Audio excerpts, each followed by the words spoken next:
to mirror my colleagues, let me thank Joel Berg and the men and women that make up your coalition, your great group of work, and MASBIA and your colleagues. And I've been here before, as you know, and saw some of those that depend upon your service. There's no shame, no shame. If anyone needs help, they should never be shamed. We all want to help you. We owe it to you. America owes it to you. And America could do a lot more, and I'm confident in the days ahead America will do more. I must tell you that just today I met a gentleman working for one of the major television networks. I don't know how much money he earns, but I'm going to assume it's somewhere in the $80,000 to $100,000 category for the level of job that he has. And 18 pink slips were handed out yesterday. The marginally workers and those that have been in poverty, unfortunately, know full well what lack of food on a regular basis is all about.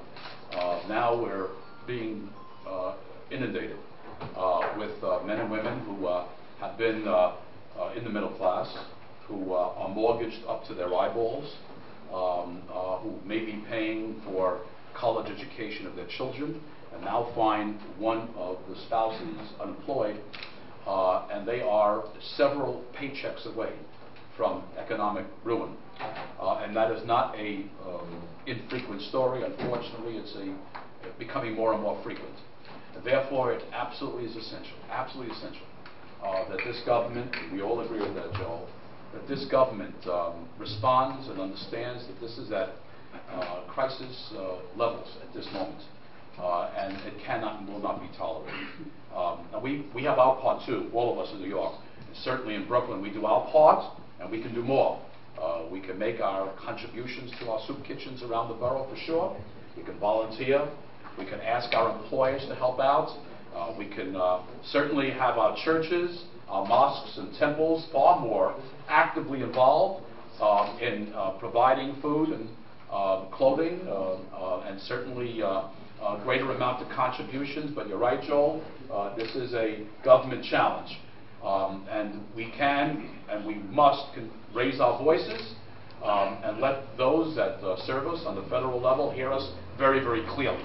That relief must come, and the quicker the better.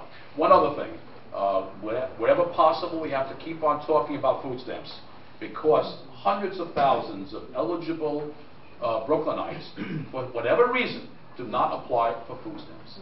There is no shame. This is coming to you. When I was a boy and lived in poverty, I wish we had food stamps in those days. Today, thank God, they're available, and you ought to use them. That's what they're there for. So collectively, we'll continue to raise our voices, and I congratulate all of you. We have one goal, end hunger in America.